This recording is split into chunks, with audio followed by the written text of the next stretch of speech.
أعوذ بالله من الشيطان الرجيم بسم الله الرحمن الرحيم عما يتساءلون عن النبأ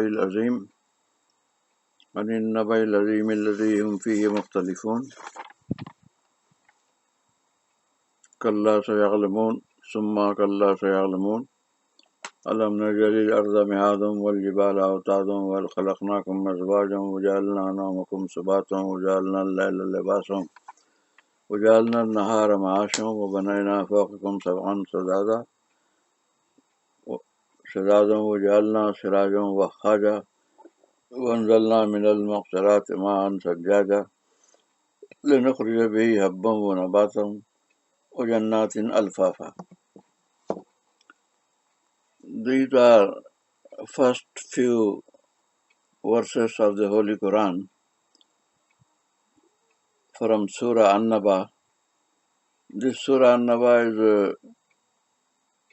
number 78 Surah in Quran, and it is the first Surah in Juz 30.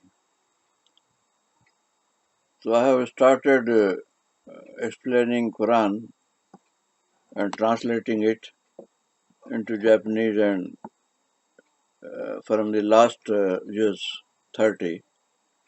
The reason is that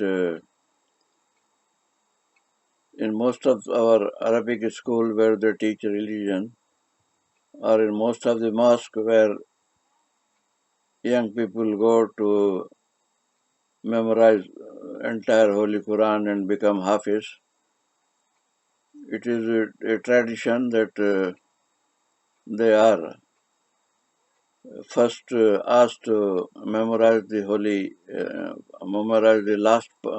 last Juz 30, which in Pakistan we call para. And in some cases, they want to learn it in the reverse order.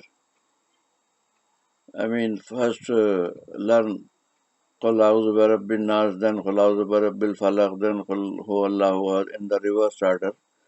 Because this smallest surah are at the last, in the last of the Holy Quran, and these small surah are memorized by almost every Muslim, because we have to read some surah in our 5-time prayers. So most of the Muslims, almost all of them, surely memorize the last surahs, which are very brief and small and easy to remember. So therefore, if most of us who are not Arabic speaking people, we do not understand what is the meaning. So therefore, I have started first from the last para 30, in order that we understand the meaning of Quran, especially those surah which we have to read regularly during our salat and which are easy to remember and which are small. So this change of order is only for the convenience, but as a matter of fact, it should be first juz alif lam mim and second juz sayaqul, like this. The order should be there, should be that way, which is the natural order. That order of Quran will remain same until the day of Qiyamah. It started during the days of Prophet Muhammad sallallahu alaihi wasallam and his Khulafa Rashidin. Even today it is the same order, and in Taraweeh we read it in the same order, and until Qiyamah the same order of Quran will remain as it is.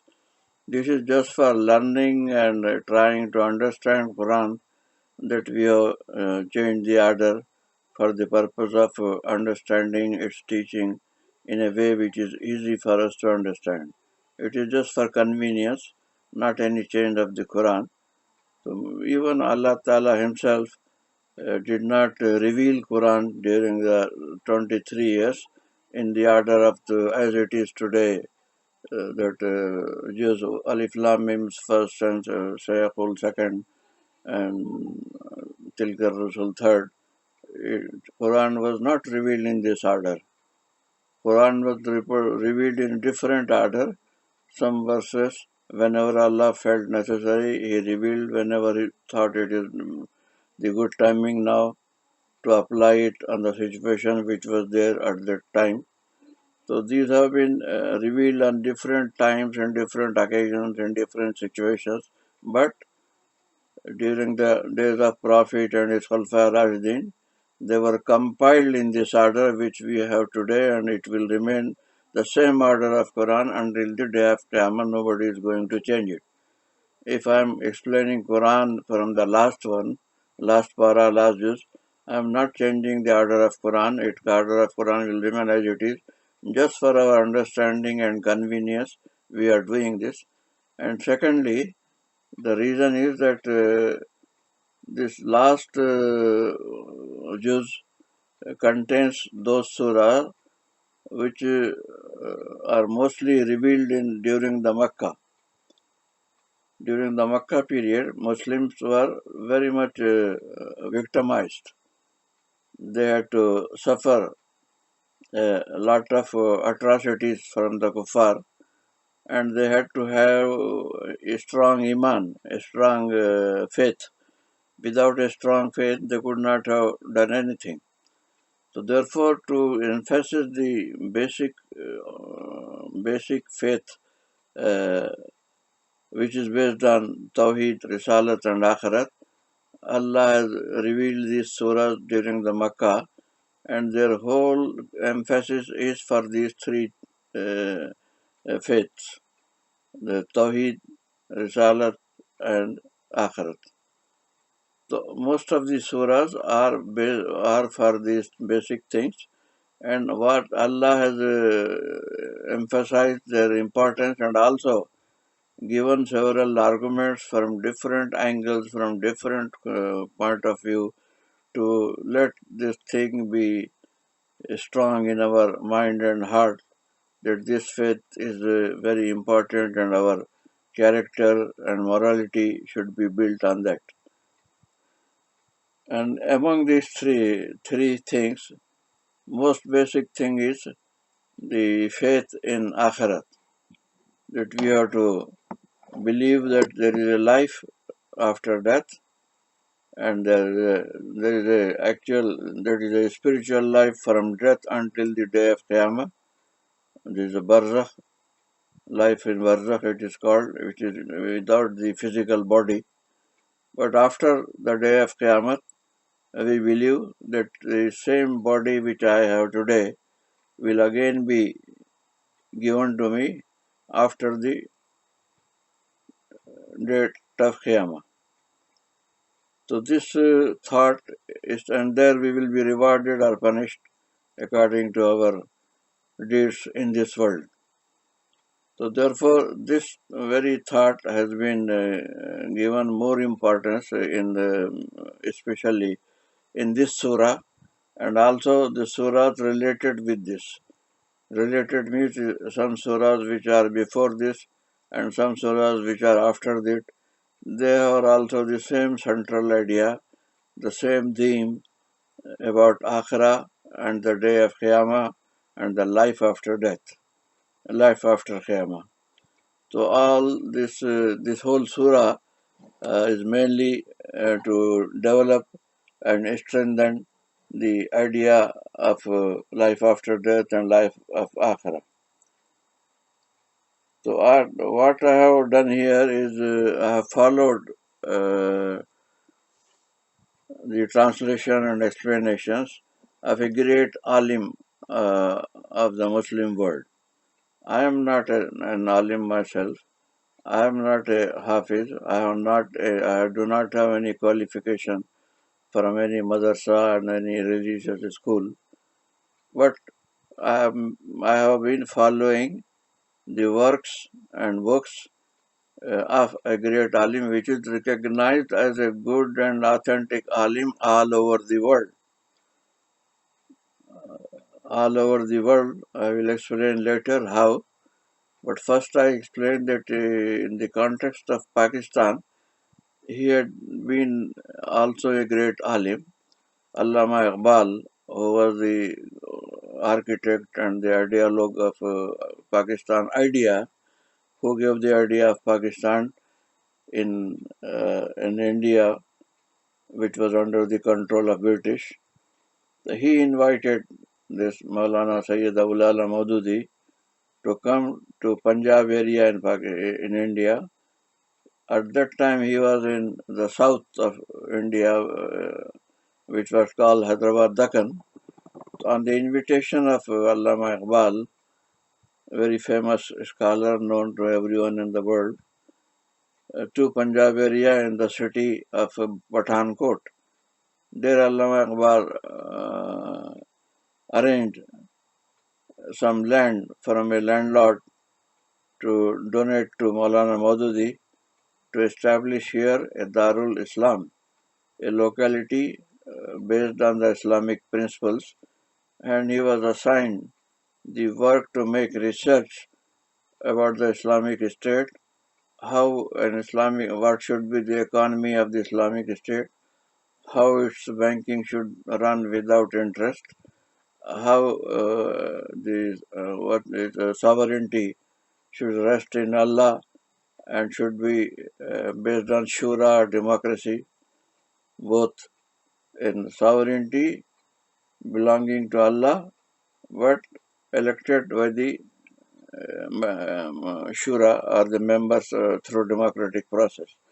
Similarly, what should be the social system of Islam? What should be the spiritual system of Islam? What should be the moral system of Islam? So Allama Iqbal gave him this task that he produce a team of researchers and scholars, and he himself make research on these aspects in modern days in 20th century and 21st century, and how we can apply the principles of Islam in the modern age. So this was his contribution before the partition, and his second contribution was that some ulama in India opposed the idea of Pakistan and called the one nation theory. That whole India, whether it's Muslims or Hindus, they are all one nation. So they should have an independent as a one country. But Muslim scholars and even it came later, the idea of Pakistan was based on two nation theory.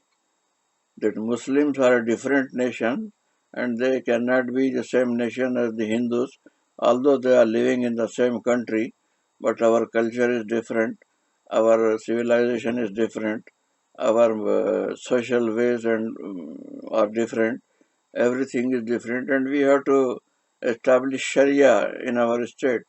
We cannot impose Sharia on Hindus and other religions. So therefore, the idea of Pakistan was based on two nation theory, that we want a separate state from India based on Islam, where we could all Muslims live together, or where they could have Islamic system of life and Sharia also, implement Sharia also.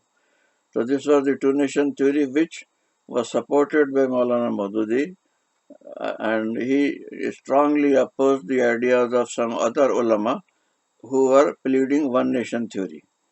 So far as the Muslim League, which has led the movement for Pakistan, it needed some intellectual support and some support from the great ulama like Maududi, who wrote books, and the Muslim League workers used to take that book. He had written one book, Muslims and the Present Political Struggle, in 3 volumes. The first volume was used by the Muslim League workers. They used to go around the whole country, to town, to village, and city to city, and propagate this two-nation theory, which was written in such books, which was written by Maulana Maududi. My elder brother was a student of Aligarh University, MA LLB. He also used to, when I was just a small boy, so I saw he moving with his friends all around India, going to different cities with the book of Maududi propagating two-nation theory. However, this was his contribution before the partition.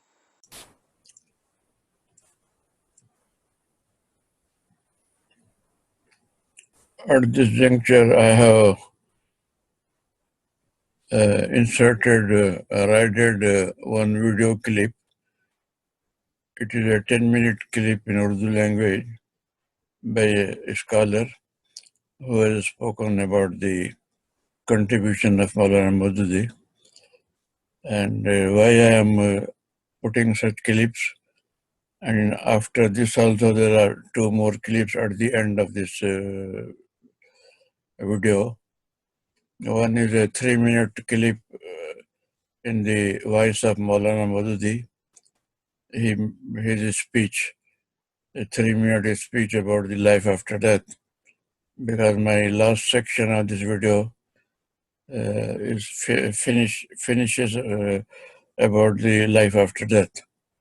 Therefore, there was a 3-minute clip available of his thoughts about the life after death, and his original voice also can be heard in those 3 minutes. Thereafter, there is a clip of 7 minutes at the end. This is all composed of his pictures from his boyhood and youth and until his death. So you can see these stages of his growth, and that was prepared by Jama Islami Karachi. They assembled pictures from his early life until his death and made a video of 7 minutes that I have put at the end of this video. So now the clip which I am going to show you in Urdu language, if you do not understand it, you can fast forward, then you will find my video continued in English. So why I am giving so much importance to Maulana Modi is because that all these videos are based on his teachings. I am not doing anything from myself. Whatever he has given the ideas, I am trying to just explain them and more, if possible, with further new knowledge after his death also. So therefore, all my Japanese translation and all these videos are based on this. And moreover, he had personally instructed me in his Lahore office when I visited him from Japan very long time ago, that I should make the translation of his sixth volume of Tafhim al-Quran, for which now I am making videos. But unfortunately, I could not translate more than 5 paras. Last para and para 1, 2, 3, and 4 in Japanese. But fortunately, that has been translated completely word by word by the Turkish government, religious department, Awqaf department. The imams who were here in the Tokyo Mosque, they had learned Japanese very well, and they have also Japanese knowing Turkish people in Istanbul. So a team of expert translators has translated it all into Japanese, all 6 volumes. Very recently, the current Imam of Tokyo Mosque told me that the translation is complete and they are now publishing it. And in near future, they will bring the published material to Tokyo.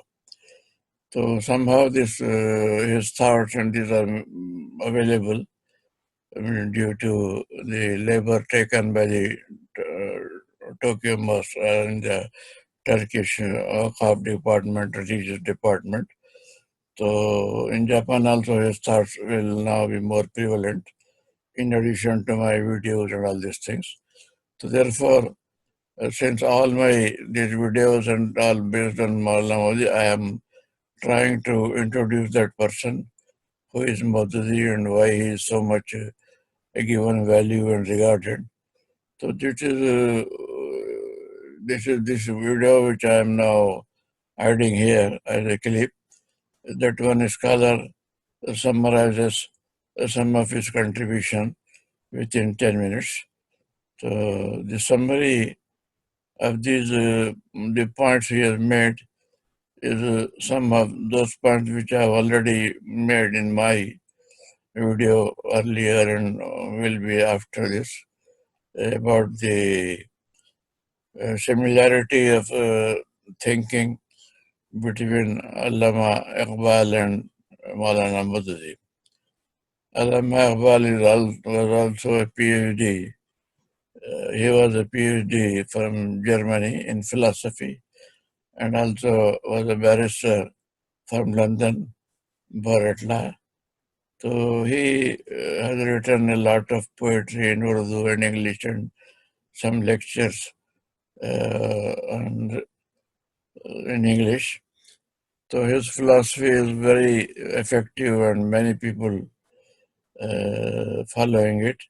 In Pakistan, he is popular. He is popular even in Iran and all those Persian-speaking countries because he has written a lot of his poetry in Persian.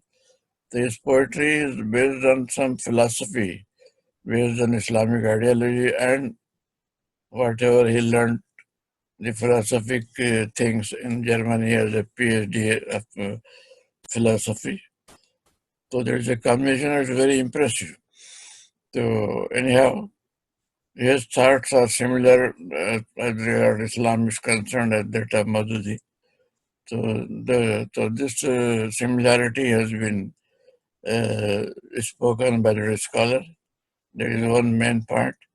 Second point is the political contribution of Maulana Maududi in the struggle for Pakistan. As I have also mentioned, some ulama in Pakistan were opposing, and he wrote books and things which contributed to the ideology of Muslim League that we want two-nation theory, not the one-nation theory, as the Congress or our Hindus wanted. So this was his contribution, and he has mentioned briefly that how Maududi confronted Maulana Abul Kalam Azad and Hussain Ahmad Madani of Deoband Madrasa and quashed their thought of the one nation theory. So these two things, and main third point is that he has given, he has saved the youth in Pakistan from going or turning into socialism or the communism, or later on when these failed in China and Russia, then those people were now turning to secularism and liberalism. So all that youth who are going away from the Islamic ideology and adopting foreign ideologies as good for Islam or Muslim, they were all mistaken. And if they read the literature of Maulana Maudi, they all are converted. I am also one of them. So because during my student days, Russia was a superpower and China Mao Zedong revolution was successful. So a lot of youth in my college days were very much impressed by socialism and they were converted to socialism. So, but now it is different. So all those, among those who ever read the literature or thoughts of Maududi, they were converted, they were saved, like myself. So therefore, I am introducing Maulana. Also, he had personally told me that I should do the translation, but Turkish government has done it. So now I am resorting to videos. So therefore, I have invited more about him in the beginning, because after this, all my videos will be based on his knowledge, on his writings in Tafhim al-Quran. Therefore, I have inserted this video. Along with this, I have inserted two more videos at the end of this, One is a 3-minute speech on the life after death. It is in the original voice of Maulana Maududi himself. As my video ends about the death of life. So therefore it was relevant to add the 3-minute video of Maulana Maududi original voice about life after death. And at the end there is a 7-minute video prepared by Jamaat Islami Karachi based on his pictures and photographs since his boyhood until his old age. So that is 7 minutes. So all these 3 videos have been included for this reason. So the last part which was emphasized by this scholar is that there are 2 different groups in Pakistan, educated people. One is the group which is coming out of the religious school and madrasas, and another who are coming out of the English school and doing MA, BA, MA, PhD, things like that. These 2 groups are opposite to each other in ideologically. So Maulana Maududi had the contribution was that whoever read his literature, this conflict was removed. He was himself educated, but up to high school in English style. He never went to any madrasa, he never got any religious education. But he himself studied and became a top alim, a religious scholar, in addition to. So until his youth, he had no beard. Even you can see in his photograph of young life, he was a clean-shaved man, like ourselves in our youth, young life. So all this change was transformed himself, and all the youth who are educated, they are also transforming. And there is a powerful movement in Pakistan, Islami Jamiat Talba. I was also president during my student life. That is still powerful and influencing the Muslim youth. Because of all these reasons, I have tried to introduce the Maulana Maududi and his thoughts in as detail as possible. With that reason, I have included the present this also. Thank you very much. وآخر دعوانا أن الحمد لله رب العالمين. ترقی اتنی عظیم ہوئی ہے کہ دنیا ہی بدل گئی ہے. وہ معاشرہ جس پہ نبی اکرم صلی اللہ علیہ وسلم نے ان اصولوں کا انطباق کیا تھا، یعنی سیاسی، سماجی، معاشی میدان میں جن اصولوں کا انطباق محمد رسول اللہ نے کیا تھا، وہ بلکہ میں ایک بات پہلے بھی کہہ چکا ہوں، آج پھر کہہ دیتا ہوں کہ دیکھیں ان چیزوں کو پھر جو مغربی مفکرین ہیں نا، انہوں نے ہی سمجھا ہے. میں نے ایچ جی ویلز کا حوالہ دیا تھا پہلے کہ اس نے حضور کی کیا شان بیان کی. ہم بھی شان بیان کرتے ہیں نا. ہم کیا شان بیان کرتے ہیں؟ حضور کی زلفیں ایسی ہیں، حضور کی آنکھیں ایسی تھیں، حضور کا جو ہے قد کاٹ ایسے تھا، حضور کی اعداد و اطوار ایسی تھیں، حسن یوسف دم عیسیٰ ید بیضا داری، آنچے خوباں ہما دارن تو تنہا داری. ایچ جے ویلز نے کیا حضور کی خصوصیات بیان کی؟ اس نے کہا انسانی حریت، اخوت و مساوات. دیکھیے یہ تینوں چیزیں سماج سے متعلق ہیں، یہ تینوں چیزیں سوشیالوجی سے متعلق ہیں، یہ تینوں چیزیں سوشل تھاٹ سے متعلق ہیں. انسانی حریت، اخوت و مساوات کے واز ہمیں مسیح ناصری کے ہاں بھی بہت مل جاتے ہیں، لیکن ماننا پڑے گا کہ ان اصولوں پر ایک سوسائٹی تاریخ انسانی میں پہلی دفعہ تشکیل دی ہے صرف محمد رسول اللہ نے. تو اس کی نظر میں حضور کی عظمت کس اعتبار سے ہے؟ اچھا، دوسری جس کتاب کا آپ نے اکثر حوالہ سنا ہوگا، ڈاکٹر مائیکل ہارٹ کی کتاب، جس میں سب سے انفلوئنشل لوگ جو دنیا میں گزرے ان میں سب سے اوپر محمد رسول اللہ کو رکھتا ہے. وہ کس معنی میں رکھتے ہیں؟ وہ کہتے ہیں supremely successful both in the religious and the secular field. یہ سیکولر فیلڈ کیا ہوتی ہے؟ یہ اصول حریت، اخوت و مساوات کی جو فیلڈ ہے، یہ سیکولر فیلڈ ہے ان کی نظر میں. تو وہ کہتے ہیں یہ محمد الرسول اللہ اس میدان میں بھرپور، مذہبی میدان میں بھی بھرپور کامیاب ہیں اور سیکولر میدان میں بھی بھرپور کامیاب ہیں. تو اب جب میں اور آپ تعریف کرتے ہیں محمد الرسول اللہ کی، تو صرف مذہبی میدان والے رسول اللہ کی تعریف کرتے ہیں. اور جب ایک مغربی آدمی جو تعصب سے بالا تر ہو کر حضور کی سیرت کا مطالعہ کرتا ہے تو وہ سیکولر فیلڈ والے محمد رسول اللہ کی تعریف کرنے پہ اپنے آپ کو مجبور پاتا ہے. یہ فرق ذہن میں رکھیں. تو اب حضور کا جو معاشرہ تھا وہ کیا تھا جس میں ان اصولوں کا آپ نے انطباق تاریخ انسانی میں پہلی مرتبہ کیا. کوئی مولوی نہیں کہہ رہا، میں نہیں کہہ رہا، وہ اجویلز کہہ رہا ہے. اور اب اسے جوڑ لیجئے رسالت کے ساتھ سوشل تھاٹ کو. وہ جو میں نے شروع میں کہا تھا سوشل مسئلہ اٹھا، انسان نے ارتقا کیا، سوشل مسئلہ اٹھا، اس مسئلے کو حل کرنے کے لیے اللہ نے رسول بھیجا. مذہب کے ساتھ انسان نے سپرسٹیشن سے اسے حل کیا جو غلط تھا، اور مذہب نے آ کے اسے حقیقت کی بنیاد پر حل کیا. یہ رسولوں کا فنکشن ہے.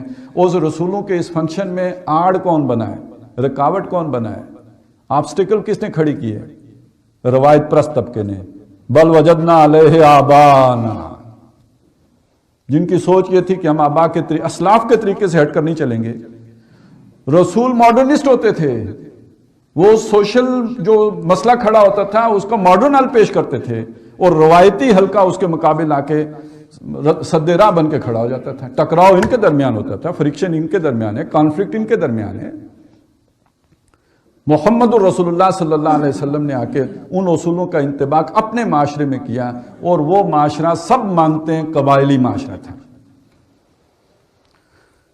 پھر وہ وہی قبائلی معاشرہ جب اس اعلیٰ ترین آئیڈیل جس پہ محمد الرسول اللہ نے کھڑا کر دیا تھا، اس سے جب ثم الذین یلونہم ثم الذین یلونہم کا دور آیا، اور ثم انہا تخلف من بعدہم خلوف کا دور آیا، اب وہ معاشرہ واپس کس پہ گیا؟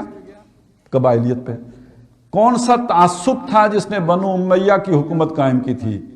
توحید کا یا امویت کا؟ یعنی عصبیت ہوتی ہے نا کہ جو حکومت دلاتی ہے.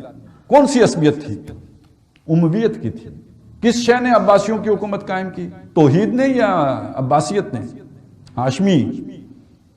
تو اس کو سمجھ لیجئے کہ واپس آپ چلے گئے اس جو پیڈسٹل جس پہ محمد الرسول اللہ نے پہنچایا تھا صلی اللہ علیہ وسلم، یعنی نظریہ، اس سے واپس آپ قومی تعصب نیشنلزم پہ واپس چلے گئے. اب جو دور 600-700 سال تو چلتا رہا، چل گئے آپ. آج سے 400 سال پہلے جو دنیا میں انقلاب آیا ہے اس انقلاب کو سمجھیں. ہم بڑے آرام سے اسے تعبیر کر دیتے ہیں صنعتی انقلاب. وہ محض صنعتی انقلاب نہیں ہے. اس انقلاب کو پورا اگر سمجھنا ہو تو ڈاکٹر صاحب کا وہ تھیسس سمجھیے جو نشأت ثانیہ میں بیان ہوا ہے، وہ جو میں پہلے جس کا حوالہ دے چکا ہوں. انسان ہی بدل گیا ہے. وہ انسان جو پہلے اگر اسے خدا نہیں ملتا تھا تو کوئی توہمات بنا، کوئی دیوتا دیوی کچھ بنا لیتا تھا. سارے بت ریلیونٹ ہو گئے. بت تو خیر بت تھے، خدا ریلیونٹ ہو گئے. اب خدا کو بھی کوئی نہیں پوچھتا. یہ تاریخ انسانی میں پہلی دفعہ انسان ایسا بن گیا ہے کہ اس کو مادیت سے آگے دیکھنے کی فرصت ہی نہیں. اور کیوں؟ اس کی آنکھ پہ جو خوردبین چڑھی ہے، جو دوربین چڑھی ہے، مادے نے اس کے آگے وہ جلوے دکھائے ہیں کہ نظر کو خیرہ کرتی ہے چمک تہذیب حاضر کی، یہ سنائی مگر جھوٹے نگوں کی رضا کاری ہے.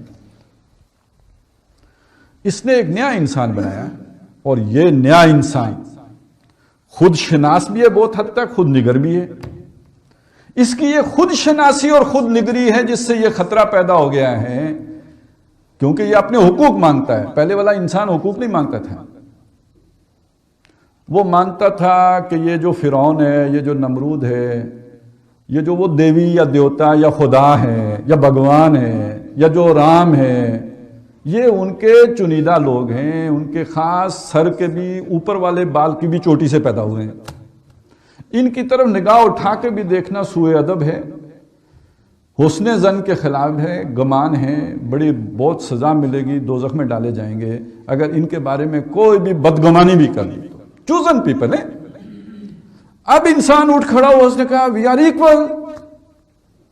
یہ کیا ہوتا ہے؟ کمی تو کاری تو پنگی تو فلاں مسلی تو نہیں، یہ شودر اور جو برہمن، یہ تقسیم ہم نہیں مانتے. آج دنیا میں یہ بات قابل قبول ہے. مسلمان کو چھوڑیں، ہندو یہ بات کہہ سکتے ہیں. اب تو بات جناب عورت اور مرد کی برابری تک پہنچ گئی ہے. غیر فطری برابری کو بھی انسان آج جو ہے وہ ماننے کے لیے تیار ہو گیا ہے، تو باقی انسانوں کے مابین برابری، اچھا یہ کون؟ یہ گورے لے کے آئے ہیں بھائی، یہ تعلیم کس کی تھی جو گورے لے کے آئے ہیں؟ سب برابر ہیں، یہ تعلیم نوع انسانی کو سب سے پہلے کس نے دی ہے؟ یہ محمد رسول اللہ نے دی ہے صلی اللہ علیہ وسلم۔ لا فضل لعربین علی عجمی ولا لعجمین علی عربین ولا لاحمر علی اسود، یہ سارا کس نے سکھایا؟ یہ محمد رسول اللہ نے سکھایا تھا۔ آیا مسلمان اس کے کسٹوڈین رہے؟ نہیں، تو یہ دوبارہ کس نے سکھایا؟ یہ وہ بات ہے۔ صرف یہی نہیں ہے، یہی بات پھر سیاست میں بھی آئے گی، یہی معیشت میں بھی، پورا نظام سٹرکچر بدل گیا ہے، پورا سوشل سسٹم بدل گیا ہے، ایک نیا معاشرہ دنیا میں تشکیل پا گیا۔ اب جاگیرداری اڑ گئی۔ صنعتی انقلاب کا مطلب کیا ہے؟ اب انفلوئنس جاگیرداروں کا نہیں، سرمایہ داروں کا ہو گیا۔ جب جاگیرداری اڑی، بادشاہت جو قائم تھی نا، بادشاہ کیسے بنتا تھا؟ یہ جو اس کا جو وہ سارا جیسے اس کی پارلیمنٹ تھی، یہ جاگیرداروں پر مبنی ہوتی تھی نا۔ دربار ہے، اس دربار میں اس کے جو بھی اسٹیبلشمنٹ ہے وہ جاگیردار ہے، اسی نے فوج رکھی ہوئی ہے وہاں اپنی جاگیر کے اوپر، اتنی بڑی جاگیر ہے، اس کی آمدنی ہے، فوج بھی کھا رہی ہے۔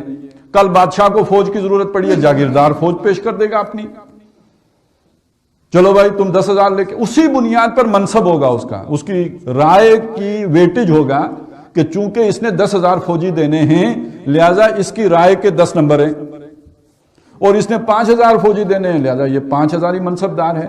تو منصب ملیں گے اس کی بنیاد پر جو جاگیر ہے، اور جاگیر پر آپ نے فوج پالی ہوئی ہے۔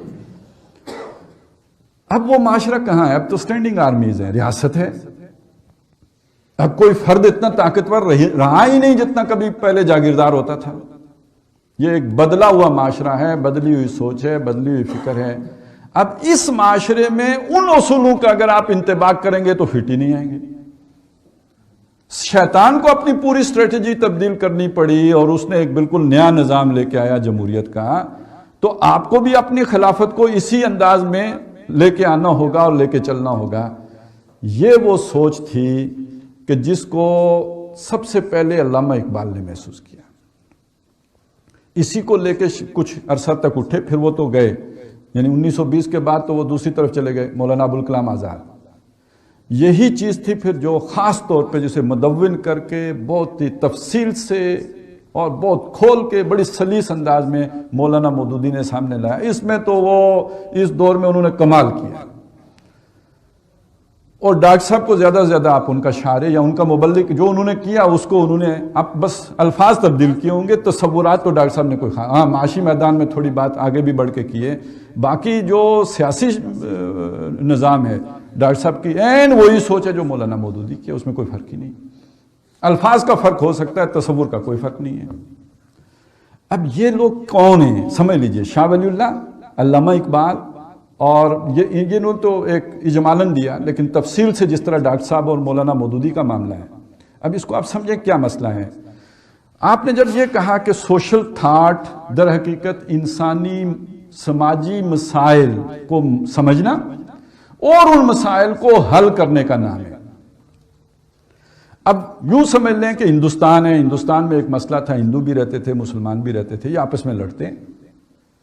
اب اس مسئلے کا ایک حل یہ ہے کہ جو آپ کے علماء نے پیش کیا کہ ہم انگریز کو بھگا دیتے ہیں اور آزادی حاصل کر کے پھر آپس میں لڑیں گے، جو جیت گیا وہ ہندوستان پر قبضہ کر لے گا۔ الٹیمیٹلی یہی ہونا تھا نا، متحدہ ہندوستان اگر ہوتا تو پھر یہی ہوتا۔ ایک حل قائد اعظم نے پیش کیا، وہ ہے کہ یہ مسئلہ ہے، بڑا سیریس مسئلہ ہے، یہ لڑتے رہتے ہیں، اس کا حل بٹوارا ہے۔ وہ جیسے گھر میں بچے لڑے، بھائی لڑے تو باپ نے کہا بھائی تو اپنا گھر ادھر بنا لے، تو ادھر، اس کا حل بٹوارا ہے۔ یہ ایک سوشل پرابلم ہے، اس سوشل پرابلم کی سولوشن یہ ہے تم علیحدہ رہو، تم علیحدہ رہو۔ یہ پچھلے دنوں بھی میرے ایک بزرگ ہیں، عزیز رشتہ دار ہیں، تو وہ کہہ رہے تھے کہ یہ قائد اعظم نے بڑا غلط کام کیا، ہم تو اکثریت میں ہوتے، سارا ہندوستان ہمارا ہوتا ہے۔ تو میں نے کہا ہاں آئیڈیلی تو بات ٹھیک ہے، لیکن ہندو دیتے نہیں تھے، پرابلم یہ تھی۔ اور ویسے بھی اب بھی قائد اعظم نے منع تو نہیں کیا، آپ ہندوستان پہ قبضہ کرنا چاہتے ہیں جائیں کر لیں۔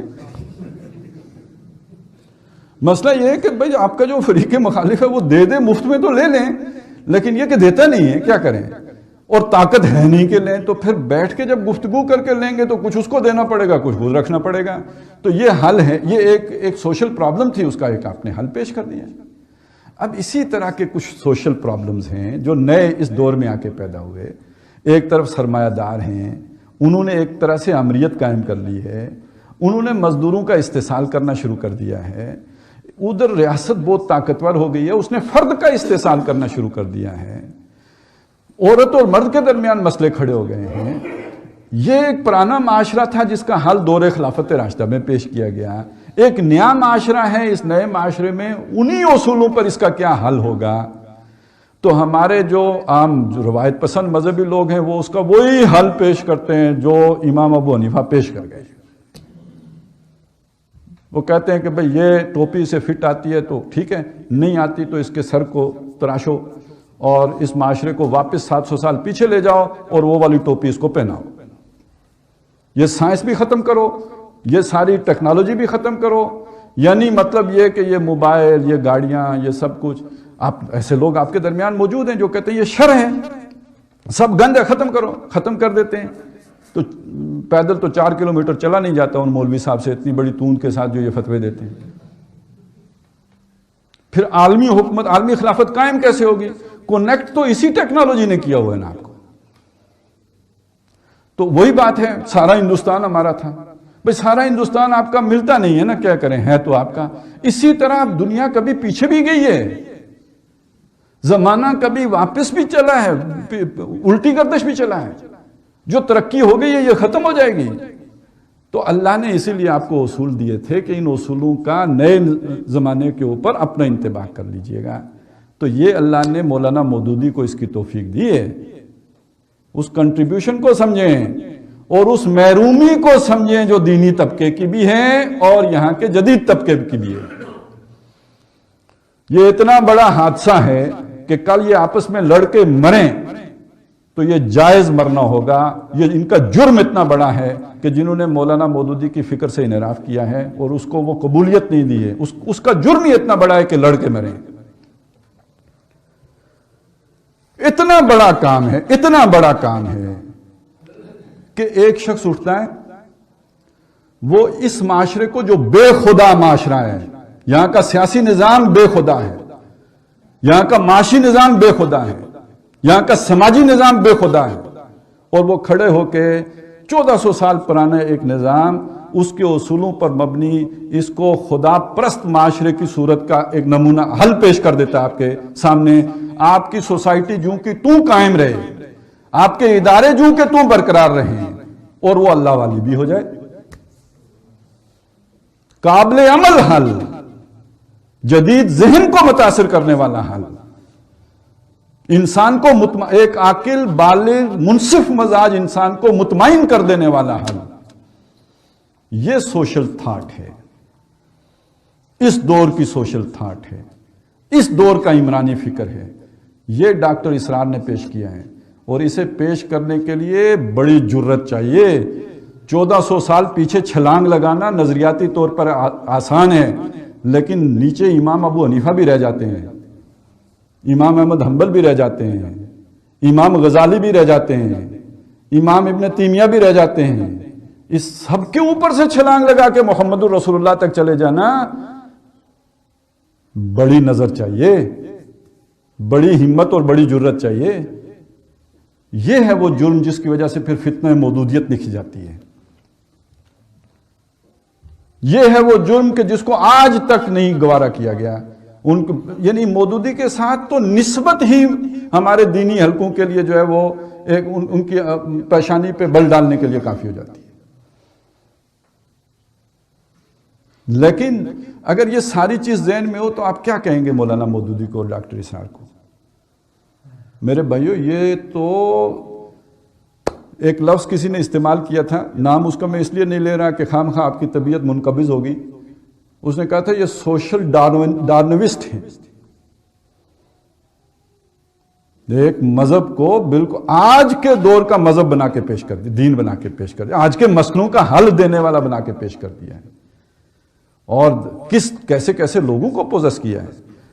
کیسے کیسے اپنے اپنے وقت کے ماہرین اپنے میدانوں کے وہ مولانا مودودی کی فکر سے متاثر ہوئے ہیں.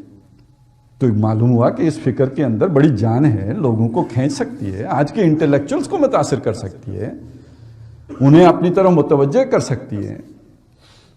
یہ ہے وہ شے. اچھا ایک بات یہ بھی بتا دوں، آج کے انسان کو آپ وہ جو دلائل عام طور پہ آتے ہیں نا کہ اللہ نے بارش برسائی ہے، پھر اس سے دانہ نکلتا ہے، پھر آپ کھاتے ہو، ہوائیں چلائی ہیں، آج کا آدمی اس سے غیر متعلق ہے، اس کے مشاہدے ہی میں نہیں یہ چیزیں.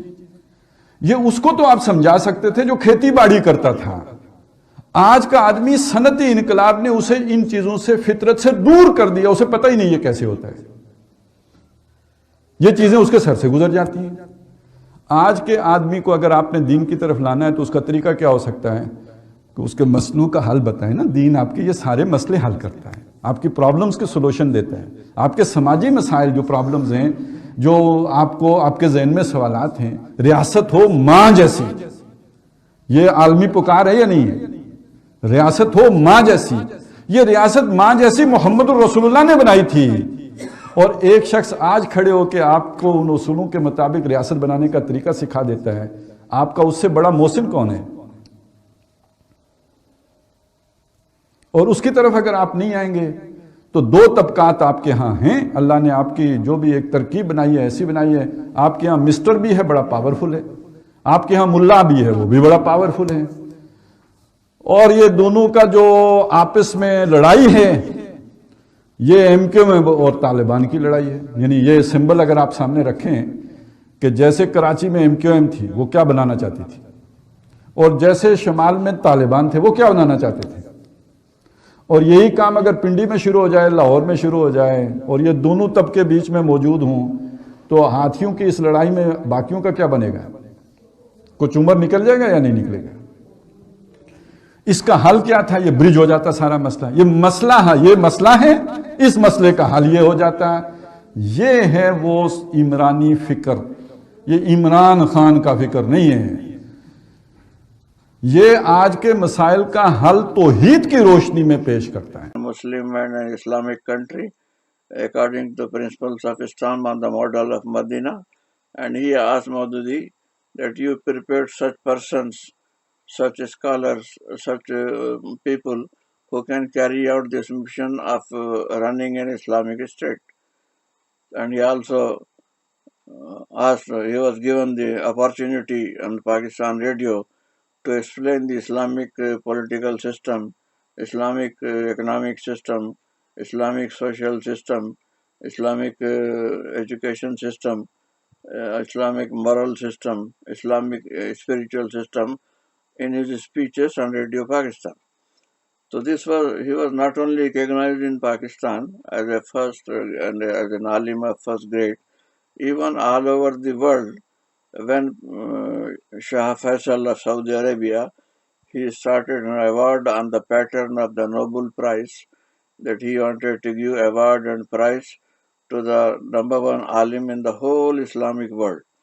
Now there are 55 or 56 Muslim states, and he, even at that time, whatever the number of states or even non-Muslim states, if there is a great alim, he used to choose and give award. So Maulana Sayyid Abul Alam Maududi was the first man who was awarded first Faisal award as a greatest and the number one scholar in the Muslim world. So he was recognized as an authentic scholar, not only in Pakistan, but all over the world, all over the Muslim world, and all over the Arabian world and other Muslim countries. Therefore, I have selected, and I am also one of his followers, and I have all the explanation of Quran I am doing, or translation I am doing in Japanese language. It is all based on the ideas and the way he has explained Quran to us. So that is based on this authentic scholar. All my Japanese translation and also same thing I am explaining in Urdu, and now I am explaining the same ideas and same explanations in my way. In the points are from him, but I am explaining them in my style, with my knowledge, in addition to whatever he has given the scientific knowledge of this 21st century. So in this way, he has one peculiarity of Maulana the translation is that most of the translations they translate for each verse. For example, on the one side, Arabic Quran is there, original Arabic Quranic verse, and then the translation against that one ayah is given, one by one for each verse of Quran. But Maulana Maududi did not adopt this style. He used to divide it, every surah, into several paragraphs. So those paragraphs may consist of 5 verses or 2 verses or 10 verses or 15 verses, whatever one idea, as long as there is one idea in one paragraph, he used to divide the whole surah into different paragraphs to give the complete picture of the whole paragraph or the idea given in those few verses which are divided as a paragraph. So the same style I have adopted in my translation into Japanese or Urdu or English. Actually, his translation in Urdu and English is already available, but explanations based on his explanations, I have added my own knowledge into that. So that are not in that style in which I am presenting here. The points are the same, but the material in those points are not the way I am presenting. The words and the material may be different, but the same thing I am also trying to present as much as possible. So far as the central idea in this surah is concerned, as I explained earlier, in all Meccan surah, the same central ideas are there, that is about Tawheed, Risalat and Akhirah. So in this surah also the same thing is there, but a special emphasis has been laid on the life after death and the life in Akhirah. As a matter of fact, for the Meccan people and even for the people in the entire world, whether they are أعوذ بالله من الشيطان الرجيم بسم الله الرحمن الرحيم أما يتساءلون عن النبأ العظيم الذي هم فيه مختلفون كلا سيعلمون ثم كلا سيعلمون ألم نجعل الأرض مهادا والجبال أوتادا وخلقناكم أزواجا وجعلنا نومكم سباتا وجعلنا الليل لباسا وجعلنا النهار معاشا وبنينا فوقكم سبعا سدادا وجعلنا سراجا وخاجا وأنزلنا من المقصرات ماء ثجاجا لنخرج به هبا ونباتا وجنات ألفافا. These are first few verses of the Holy Quran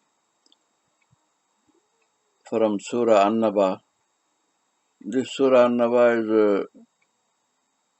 number 78 Surah in Quran, and it is the first Surah in Juz 30. So I have started explaining Quran and translating it into Japanese and from the last Juz 30. The reason is that in most of our Arabic school where they teach religion, or in most of the mosque where young people go to memorize entire Holy Quran and become Hafiz, it is a tradition that they are first asked to memorize memorize the last Juz 30, which in Pakistan we call para. And in some cases, they want to learn it in the reverse order. I mean, first learn Qul a'udhu bi rabbin nas, then Qul a'udhu bi rabbil falaq, then Qul huwallahu ahad in the reverse order. Because this smallest surah are at the last, in the last of the Holy Quran, and these small surah are memorized by almost every Muslim, because we have to read some surah in our 5-time prayers. So most of the Muslims, almost all of them, surely memorize the last surahs, which are very brief and small and easy to remember. So therefore, if we, most of us who are not Arabic speaking people, we do not understand what is the meaning. So therefore, I have started first from the last para 30, in order that we understand the meaning of Quran, especially those surah which we have to read regularly during our salat, and which are easy to remember and which are small. So this change of order is only for the convenience, but as a matter of fact, it should be first juz alif lam mim, and second juz sayaqul, like this. The order should be there, should be that way, which is the natural order. That order of Quran will remain same until the day of Qiyamah. It started during the days of Prophet Muhammad Sallallahu Alaihi Wasallam and his Khulafa Rashidin. Even today it is the same order, and in Taraweeh we read it in the same order, and until Qiyamah the same order of Quran will remain as it is. This is just for learning and trying to understand Quran, that we have changed the order for the purpose of understanding its teaching in a way which is easy for us to understand. It is just for convenience, not any change of the Quran. So even Allah Ta'ala himself did not reveal Quran during the 23 years in the order of as it is today, that Juz Alif Lam Mim's first and Sayaqul second and Tilkar Rusul third. Quran was not revealed in this order. Quran was revealed in different order. Some verses, whenever Allah felt necessary, He revealed. Whenever He thought it is the good timing now to apply it on the situation which was there at that time. So these have been revealed on different times and different occasions and different situations. But during the days of Prophet and his Khulafa Rashidin, they were compiled in this order which we have today, and it will remain the same order of Quran until the day of Qiyamah. Nobody is going to change it. If I am explaining Quran from the last one, last para, last juz, I am not changing the order of Quran. The order of Quran will remain as it is. Just for our understanding and convenience, we are doing this. And secondly, the reason is that this last juz contains those surah which are mostly revealed during the Makkah. During the Makkah period, Muslims were very much victimized. They had to suffer a lot of atrocities from the kuffar, and they had to have a strong iman, a strong faith. Without a strong faith, they could not have done anything. So therefore, to emphasize the basic faith, uh, which is based on Tawheed, Risalat and Akhirat, Allah has revealed these surahs during the Makkah, and their whole emphasis is for these three faiths, the Tawheed, Risalat and Akhirat. So most of the surahs are for these basic things, and what Allah has emphasized their importance, and also given several arguments from different angles, from different point of view, to let this thing be strong in our mind and heart, that this faith is very important and our character and morality should be built on that. And among these three things, most basic thing is the faith in Akhirat, that we have to believe that there is a life after death, and there is a actual, there is a spiritual life from death until the day of Qiyamah. There is a barzakh, life in barzakh it is called, which is without the physical body. But after the day of Qiyamah, we believe that the same body which I have today will again be given to me after the date of Qiyamah. So this thought is, and there we will be rewarded or punished according to our deeds in this world. So therefore, this very thought has been given more importance especially in this surah, and also the surahs related with this. Related means some surahs which are before this and some surahs which are after that. They are also the same central idea, the same theme about Akhirah and the day of Qiyamah and the life after death, life after Qiyamah.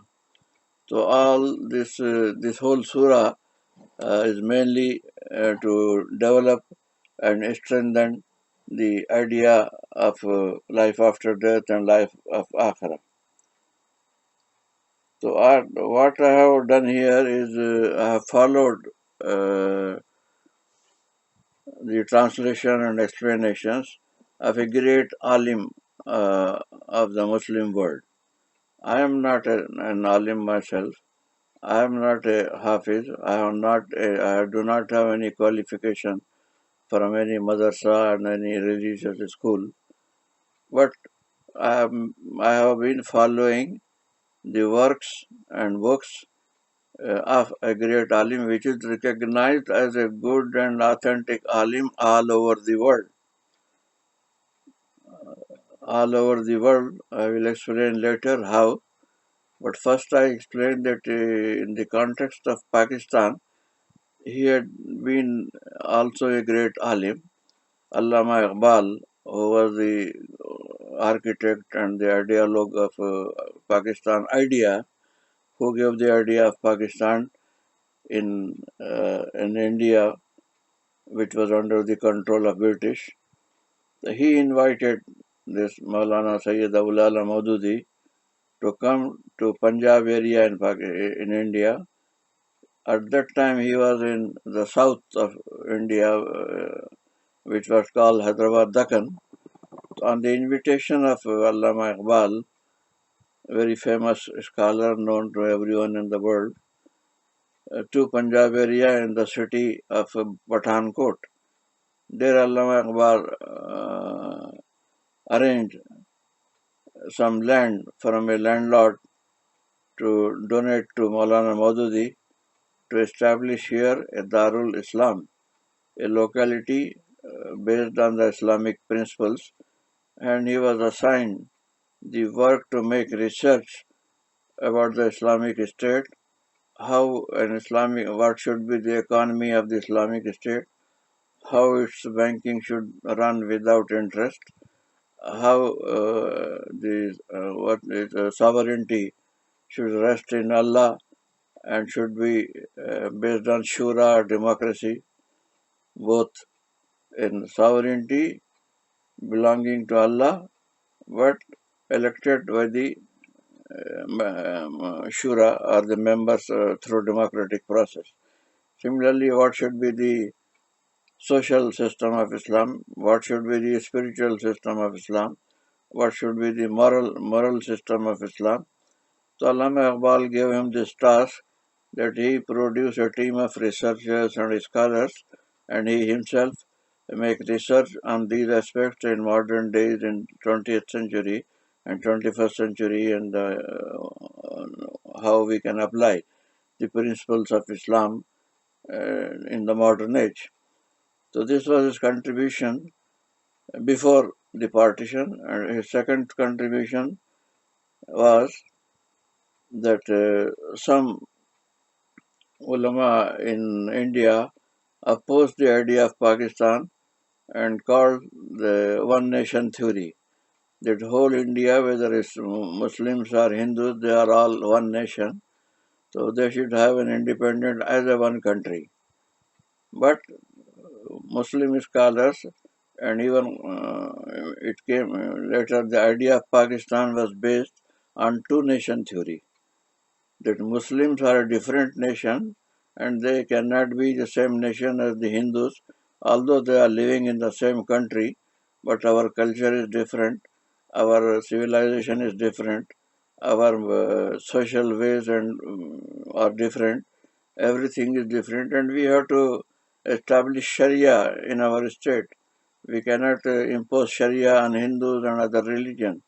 So therefore, the idea of Pakistan was based on two nation theory, that we want a separate state from India based on Islam, where we could all Muslims live together, or where they could have Islamic system of life and Sharia also, implement Sharia also. So this was the two nation theory which was supported by Maulana Maududi, and he strongly opposed the ideas of some other ulama who were pleading one nation theory. So far as the Muslim League, which has led the movement for Pakistan, it needed some intellectual support and some support from the great ulama like Madudi, who wrote books, and the Muslim League workers used to take that book. He had written one book, Muslims and the Present Political Struggle, in 3 volumes. The first volume was used by the Muslim League workers. They used to go around the whole country, to town, to village, and city to city, and propagate this two nation theory, which was written in such books, which was written by Maulana Maududi. My elder brother was a student of Aligarh University, MA LLB. He also used to, when I was just a small boy, so I saw he moving with his friends all around India, going to different cities with the book of Maududi, propagating two nation theory. However, this was his contribution before the partition. And after the partition, Muhammad Ali Jinnah also assigned him the task that we are trying to make Pakistan a Muslim and an Islamic country according to the principles of Islam on the model of Medina. And he asked Maududi that you prepared such persons, such scholars, such people who can carry out this mission of running an Islamic state. And he also he was given the opportunity on Pakistan radio to explain the Islamic political system, Islamic economic system, Islamic social system, Islamic education system, Islamic moral system, Islamic spiritual system in his speeches on Radio Pakistan. So he was not only recognized in Pakistan as a first and as an alim of first grade, even all over the world. When Shah Faisal of Saudi Arabia, he started an award on the pattern of the Nobel Prize, that he wanted to give award and prize to the number one alim in the whole Islamic world. Now there are 55 or 56 Muslim states, and he, even at that time, whatever the number of states or even non-Muslim states, if there is a great alim, he used to choose and give award. So Maulana Sayyid Abul-Alam Maududi was the first man who was awarded first Faisal award as a greatest and the number one scholar in the Muslim world. So he was recognized as an authentic scholar, not only in Pakistan, but all over the world, all over the Muslim world, and all over the Arabian world and other Muslim countries. Therefore, I have selected, and I am also one of his followers, and I have all the explanation of Quran I am doing, or translation I am doing in Japanese language. It is all based on the ideas and the way he has explained Quran to us. So that is based on this authentic scholar. All my Japanese translation and also same thing I am explaining in Urdu, and now I am explaining the same ideas and same explanations in my way. In the points are from him, but I am explaining them in my style with my knowledge in addition to whatever he has given the scientific knowledge of this 21st century. So in this way, he has one peculiarity of Maulana the translation is that most of the translations they translate for each verse. For example, on the one side, Arabic Quran is there, original Arabic Quranic verse, and then the translation against that one ayah is given, one by one for each verse of Quran. But Maulana Maududi did not adopt this style. He used to divide it, every surah, into several paragraphs. So those paragraphs may consist of 5 verses or 2 verses or 10 verses or 15 verses, whatever one idea, as long as there is one idea in one paragraph, he used to divide the whole surah into different paragraphs to give the complete picture of the whole paragraph or the idea given in those few verses which are divided as a paragraph. So the same style I have adopted in my translation into Japanese or Urdu or English. Actually, his translation in Urdu and English is already available, but explanations based on his explanation, I have added my own knowledge into that. So that are not in that style in which I am presenting here. The points are the same, but the material in those points are not the way I am presenting. The words and the material may be different, but the same thing I am also trying to present as much as possible. So far as the central idea in this surah is concerned, as I explained earlier, in all Meccan surah, the same central ideas are there, that is about Tawheed, Risalat and Akhirah. So in this surah also the same thing is there, but a special emphasis has been laid on the life after death and the life in Akhirah.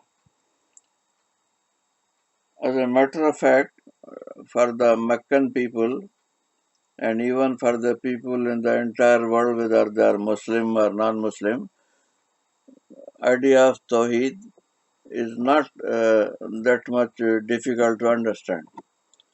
And people, so far as the existence of God is concerned, almost all the people in the world, from the beginning until today or even afterward, there are very few people who completely deny the existence of God. Even the great scientists like Newton, Einstein, they all accept there is one God who has created the universe. As a creator of the universe, as a creator of these heavens and earth, every human being, most of them, accept the existence of one God. Problem is, in case of Islam, we do not have any partner with the God. But in all other religions, they ascribe certain functions to some other powers other than that one God which we call Allah. So this partnership with Allah is not accepted in Islam, and same was the case with the people in Makkah during the days of Prophet. The second idea of Prophet Muhammad sallallahu alaihi wasallam was also not difficult for the Meccan people, although they denied the prophethood of the Prophet Muhammad, but their denial was not so strong. The reason is they had seen the life of the Prophet before he became Prophet sallallahu alaihi wasallam. He was just an ordinary man among the Meccan people. So before the age of 40, they have seen his life for 40 years, and they found he is a very honest man. They believed in his integrity, in his honesty, and in his truthfulness. And there are many examples that during, even before becoming prophet, how much Meccan people used to trust him. There are certain incidents about the Kaaba, who will put the Hajar Aswad there. So many stories, which is not the topic here. Point is that they had even complete trust in him. Even when he migrated to Medina, he gave all the money and other things which were kept with him by the kuffar of Makkah, because they trusted him. They did not accept him as a prophet, but they trusted him as a truthful man, a man who has honesty. So this very confidence of theirs in the personality of the prophet as a truthful human being was evident to them. But when he declared that he is the Prophet sallallahu alaihi wasallam, ordained by God, they started denying him. So, but regarding this denial, their denial was not so strong as their denial was for the life after death and the life of Akhirah, and they had different ideas and different opinions about the Akhirah. They cannot believe that when a man is becomes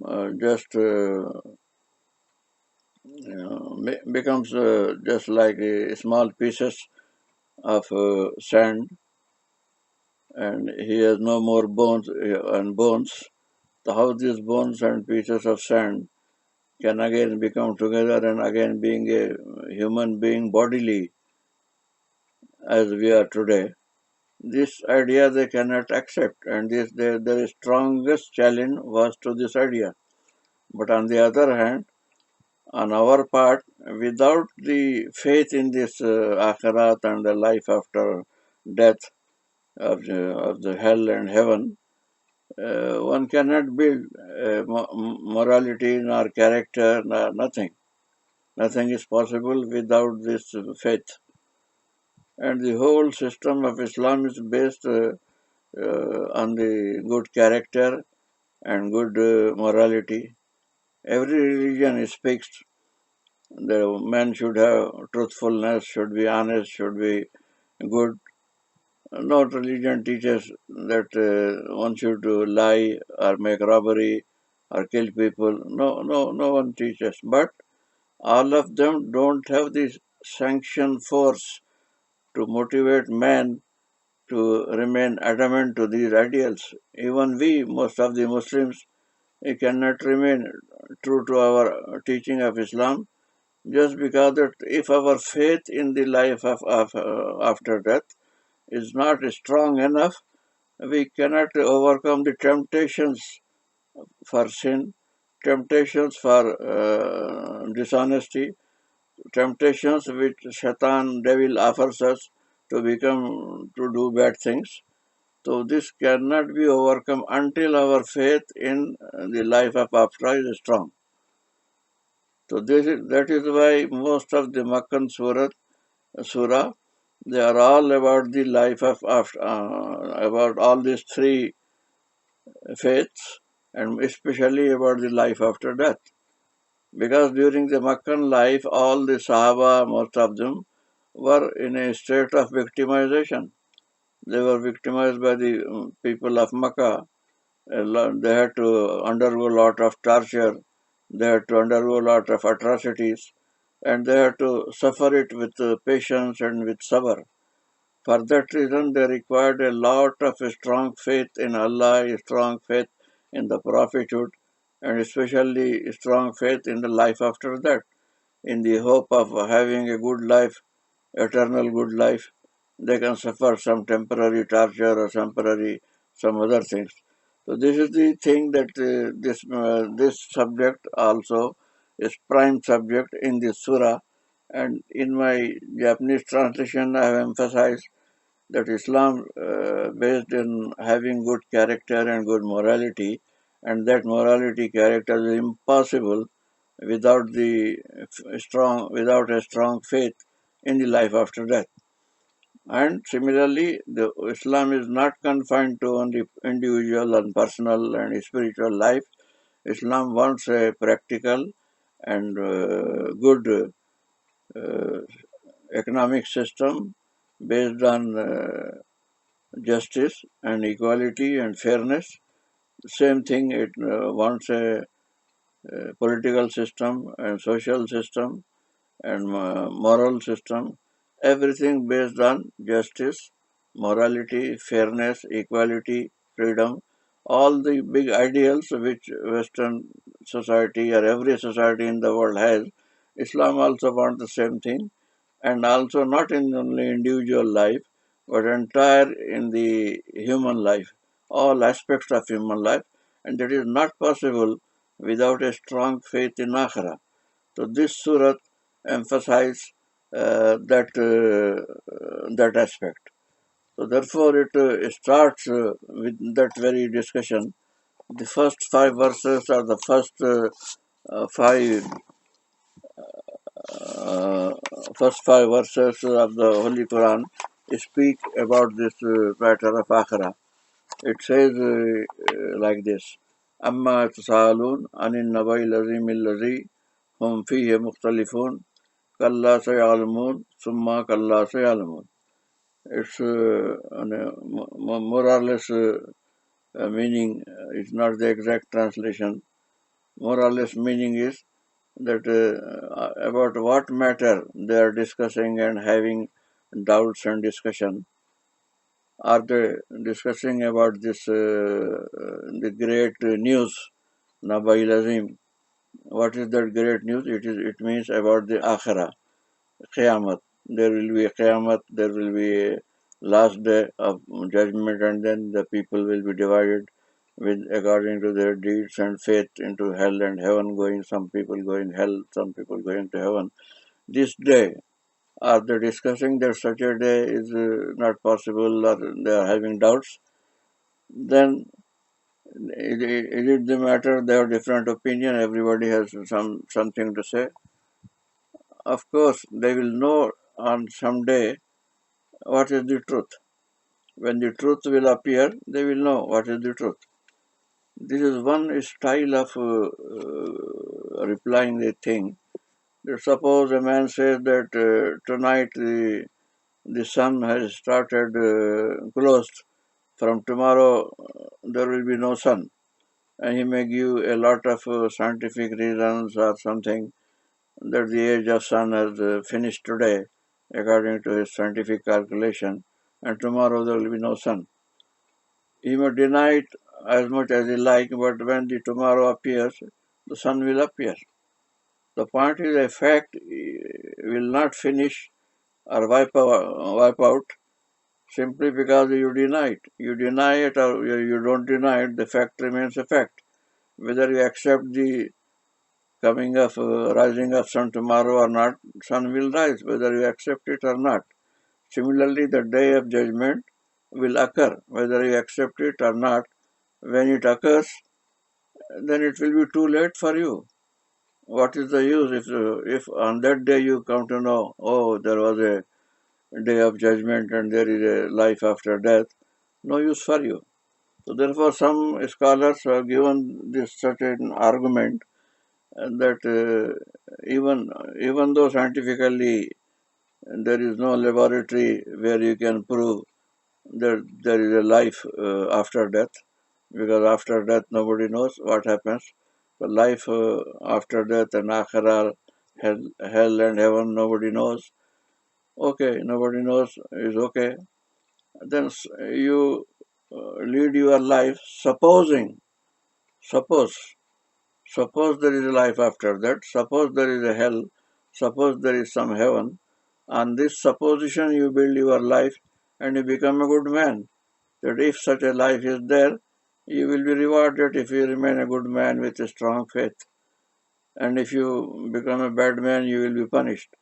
With this supposition, you will lead your life, and after death you find there was no such thing. There was no hell and no heaven and no day of judgment. Then you lose nothing. You have spent your life as a good man in this world.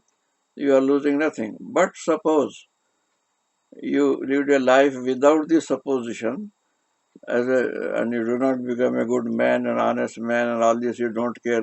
You feel that there is no other life. But if it happens to be the other life, you will be a great failure. At that time, you cannot do. It is too late.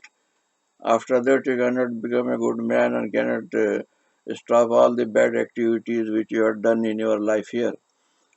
So therefore, this is also one argument that even if you have no laboratory proof of the life after death, you have a life on that supposition and you will be rewarded if there is any such akhira. So therefore, here first line of argumentation here is that first see that whether you deny it or you don't deny it, the fact will appear one day, but that day it will be too late for you. Now, after this first paragraph, the line of argumentation differs. There, Allah has given these other verses.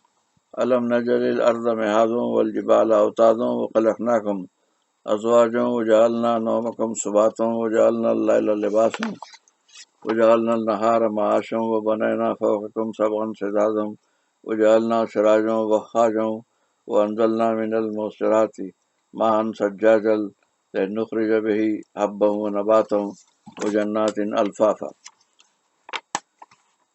So these are two paragraphs here, and in both these paragraphs the line of argument is different from what was the style in the first paragraph. I will see, I think I have the proper translation of these verses in English.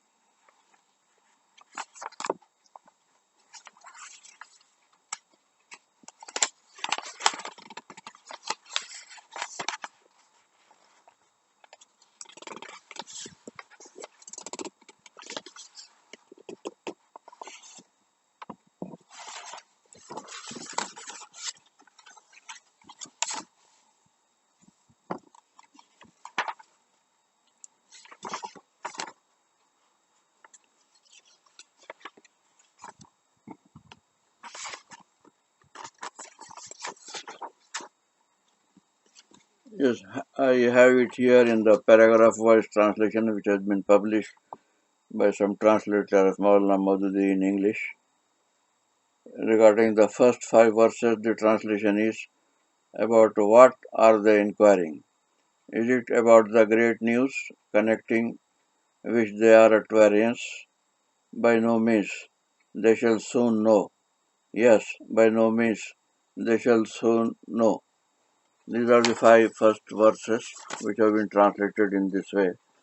Then from 6 to 16, the Arabic which I have read before you, the translation is like this. Is it not a fact that we have made the earth a bed and set the mountains as specks and created you as pairs of men and women and made your sleep for rest and the night a covering and the day for seeking livelihood and established above you 7 strong heavens and set a bright blazing lamp and rained water from the clouds in abundance that we may produce thereby corn and vegetables and lush gardens. So now in this second paragraph, in the verses 6 and 16, the nature of argument changes. In the first five paragraphs, it is said that you accept or you don't accept, a fact will remain fact and it will be known to you when its time comes. But now the God is taken the style of asking a counter question to those people who deny the working of God or the promise of God or the word of God. He is asking question.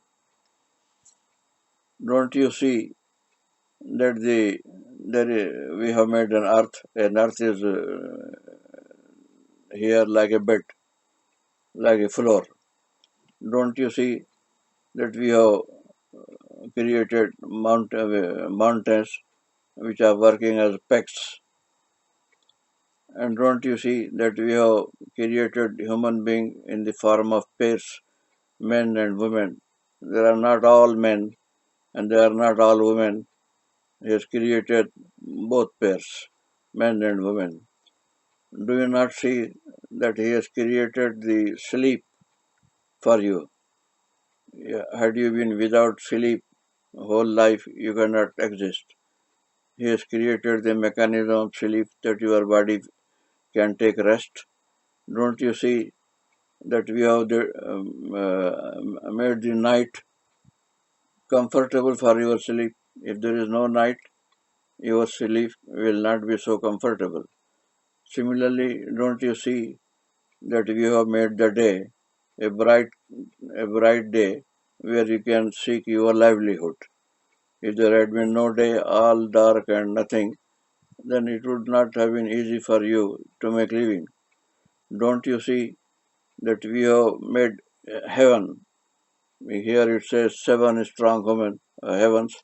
We don't know the significance of seven, but anyhow, everybody knows there are heavens. So don't you see how these heavens came into being? Is it not we who created this? And don't you see that we have set a bright blazing lamp means sun? Don't you see how the sun came into existence? How it gives brightness and heat and everything for the human life? And also don't you see that we have made the arrangement of rain? This rainwater, a mechanism has been made that from the clouds. It is raining where Allah feels that where it should be raining at places. It decides to rain. And as a result of rain, don't you see, there is a lot of abundance. It produces vegetables and food and gardens and everything which are all this phenomena of nature. Can you say that all this thing has come out accidentally, just by chance? Is it possible that just by chance all these things come together in such a way that they become beneficial for the human life? So such a thing is not possible. And as all these phenomena indicate that this whole universe has been made for a purpose and serving a purpose, and human life has become easy and possible because of this. So, is it not possible for such a strong God, such a Almighty God, who has made this whole phenomena of nature working and visible to us, and we are benefiting from it? He has also the power to give us a life and we again create us in the same body as we are today, in the life after death or after the day of Qiyamah. A powerful God, an omnipotent God, an almighty God who can do all this natural phenomena, create all this natural phenomena. Why he will become unable to make the same human being again after the day of Qiyamah? So this is the line of reasoning here, that ultimately from this nature of phenomena, the argument goes for the existence of life after death. The other things we will continue in our next lesson, next video. وآخر دعوانا ان الحمد للہ رب العالمین. اس امر واقعے کو غیر واقعہ نہیں بنا سکتے، لیکن آدمی کو اپنی عقل سے کام لینا چاہیے کہ انبیاء علیہ السلام جو یہ خبر دے رہے ہیں کہ آخرت ہوگی، اس کا ہونا ممکن ہے، اس کو ہونا چاہیے، وہ یقیناً ہوگی. اس خبر کے متعلق آدمی کو خود سوچنا چاہیے کہ یہ زیادہ معقول ہے، یا یہ تصور کرنا زیادہ معقول ہے کہ یہ زمین ویسے ہی بن گئی ہے، یہ کائنات ویسے ہی بن گئی ہے، یا اس کو خدا نے بنایا تو ہے مگر بنا کے کہیں جا کے سو گیا ہے نعوذ باللہ اور اب یہ خود بخود چل رہا ہے، یا یہ تصور کرنا کہ اس کو بنایا تو ہے مگر بے مقصد بنایا، آخرکار کوئی نتیجہ اس ہنگامے کا نہیں نکلنا. یہ ساری چیزیں آدمی کو خود غور کرنے ان میں سے معقول بات ہے. یہ تو ظاہر بات ہے کہ عالم آخرت کو آنکھوں سے دکھا دینے کا دعویٰ نہ نبی صلی اللہ علیہ وسلم نے کیا، نہ انبیاء علیہ السلام میں سے کسی نے کیا، نہ قرآن مجید کہتا ہے کہ ہم آنکھوں سے اب تمہیں دکھا دیتے ہیں کہ یہ آخرت ہے. لیکن ایک خبر دی جا رہی ہے، ایک عظیم الشان خبر کے مرنے کے بعد تم دوبارہ اٹھائے جاؤ، اور دوسری خبریں یہ دی جا رہی ہیں کہ تم نہیں اٹھائے جاؤ، یا مرنے کے بعد تم بار بار اسی زمین پر چکر کاٹتے رہو.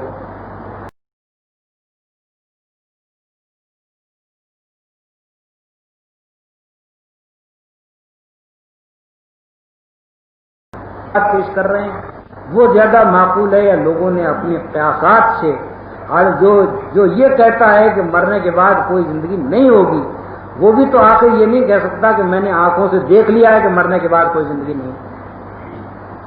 وہ جو یہ خبر دے رہا ہے کہ مرنے کے بعد کوئی زندگی نہیں، وہ بھی دیکھ کر نہیں دے رہا. اب آپ بھی نہیں دیکھ رہے ہیں، آپ کو بھی یہ نہیں دکھایا جا رہا ہے کہ مرنے کے بعد یہ زندگی ہے، لیکن دونوں چیزوں کا مقابلہ کر کے آدمی کو دیکھنا چاہیے کہ زیادہ معقول بات کون سی بات ایسی ہے کہ جو دل کو لگتی ہے، عقل چاہتی ہے کہ ایسا ہو سکتا ہے، اور عقل چاہتی ہے کہ ایسا ہونا چاہیے. اگر نہ ہو تو ظلم ہوگا، نہ ہو تو یہ ساری دنیا بے مقصد ہو جائے گی. اگر وہ نہ ہو تو اس کے معنی ہے کہ یہ اس دنیا میں سوائے ظلم اور فساد کے کچھ نہیں ہے، اور ظالم سے کبھی کوئی بدلہ لیا جانے والا نہیں. ظالم اگر اس دنیا سے بخیریت گزر گیا اور اس کو اس دنیا میں کوئی سزا اس کے ظلم کی نہیں ملی تو بچ کر نکل گیا، اب کہیں اس کے ظلم کی داد فریاد نہیں ہونی ہے. اگر ایک مرتبہ آدمی کو یہ یقین ہو جائے کہ فی الواقع ایسا ہونا ہے تو یہ زمین رہنے کے قابل نہیں رہتی. یہ زمین پھر اس قابل نہیں رہتی کہ انسان اس پر بسے. پھر بہتر یہ ہے کہ زہر کھا کے سارے انسان مر جائیں.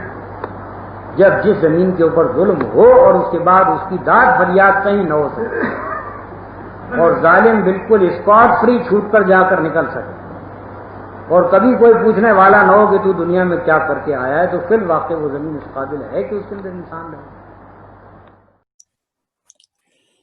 بسم اللہ الرحمن الرحیم. Those people who do not understand Urdu, they have the desire to what this great Sheikh Madhudi is talking about. He is talking about the life after death, and he is saying that whether anybody denies or not deny, if there is something fact, reality, that will take place. Whether I admit there is a life after death or I do not admit, but if it is something, a reality, then it will surely admit. It makes no difference by my accepting or not accepting. The same thing as somebody says that there will be no sun tomorrow, but the sun will be there. Whether anybody accepts that statement or not, the fact remains a fact, a reality remains a reality. Simply our accepting or not accepting has no meaning. Secondly, he says that there are two propositions, that there is no life after death, and another proposition is that there is a life after death. Both groups, nobody has seen there is a life after death or not. Nobody knows, and nobody can say with certainty that I have seen there is no life after death, I have seen there is life after death. Both groups are ignorant. Then how to decide who is true and who is not true. The way to decide is to judge, make a judgment about these two propositions, which judgment is more reasonable, appears near the possibility, and which judgment appears out of has almost no meaning, meaningless, senseless.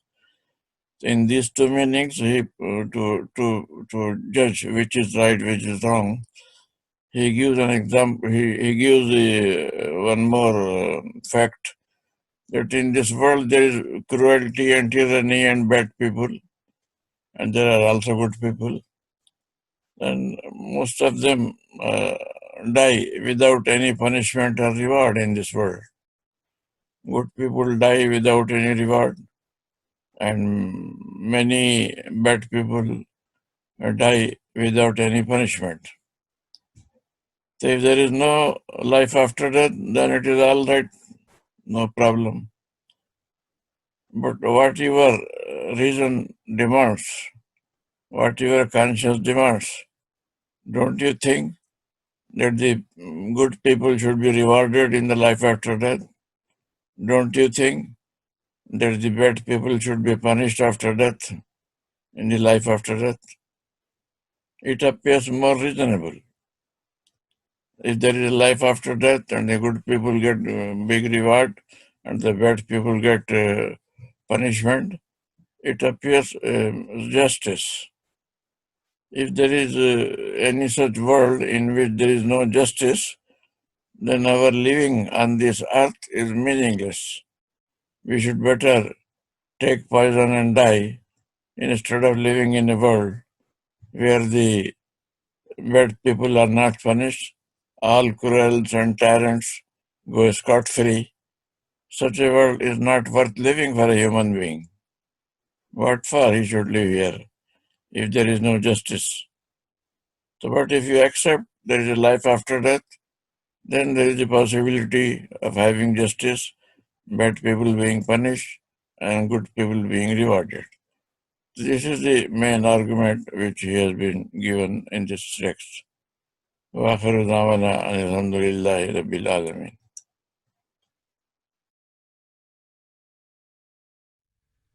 آبرو دین محمد کی بڑھانے والے، آبرو دین محمد کی بڑھانے والے، شمع تفہیم خدا سب کو دکھانے والے، تیرے دامن میں تو باقی تھے بہت لال و گوہر، تیرے دامن میں تو باقی تھے بہت لال و گوہر، ہاتھ سے کھینچ لیا ہم سے خزانے والے، آبرو دین محمد کی بڑھانے والے، کتنی پلکوں پہ ہیں روشن تیری یادوں کے دیے، کتنی پلکوں پہ ہیں روشن تیری یادوں کے دیے، دیکھ تو مڑ کے ذرا روٹھ کے جانے والے،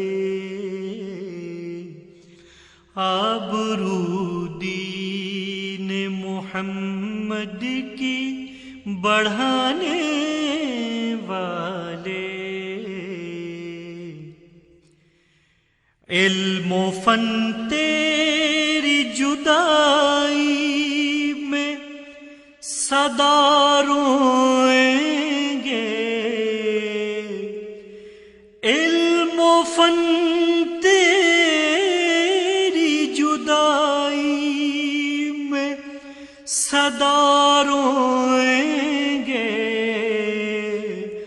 حق و باطل کا نیا روپ دکھانے والے،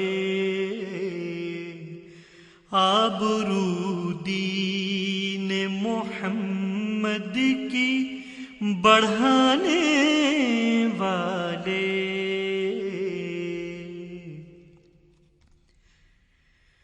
سرخ آندھی کی تباہی سے بچایا تم نے،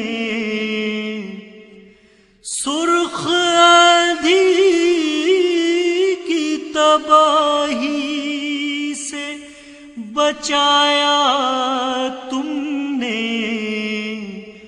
راہ بھٹکے ہوئے ذہنوں کو دکھانے والے، آبرو دین محمد کی بڑھانے والے، تو سرے دار پہنچ کر بھی رہے خنداں کنا، تو سرے دار پہنچ کر بھی رہے خنداں کنا، مٹ گئے تجھ کو زمانے سے مٹانے والے، آبرو دین محمد کی بڑھانے والے، شمع تفہیم خدا سب کو دکھانے والے،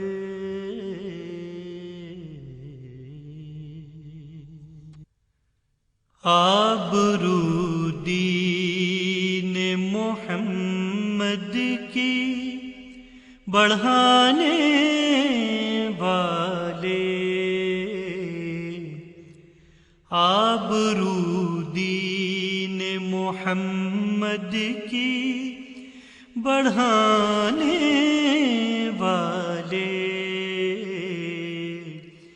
شمع تفہیم خدا سب کو دکھانے والے،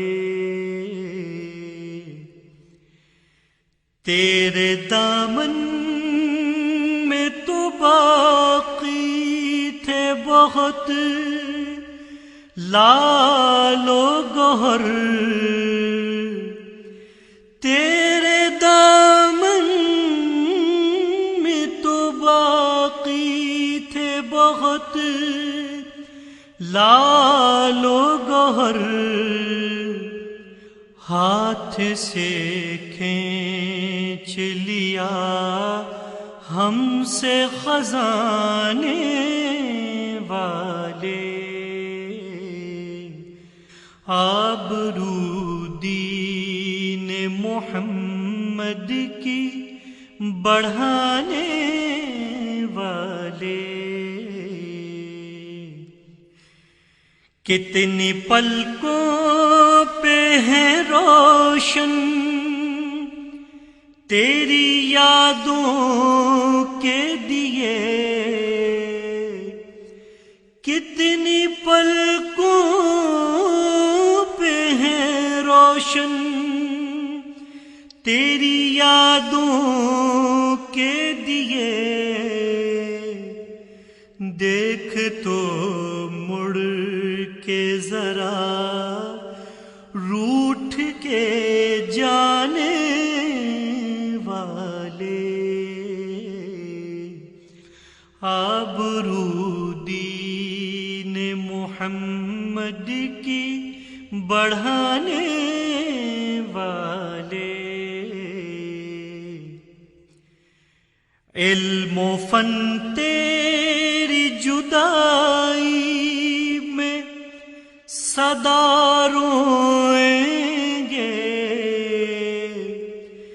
علم و فن تیری جدائی میں صدا روئیں گے، حق و باطل کا نیا روپ دکھانے والے، آبرو دین محمد کی بڑھانے والے،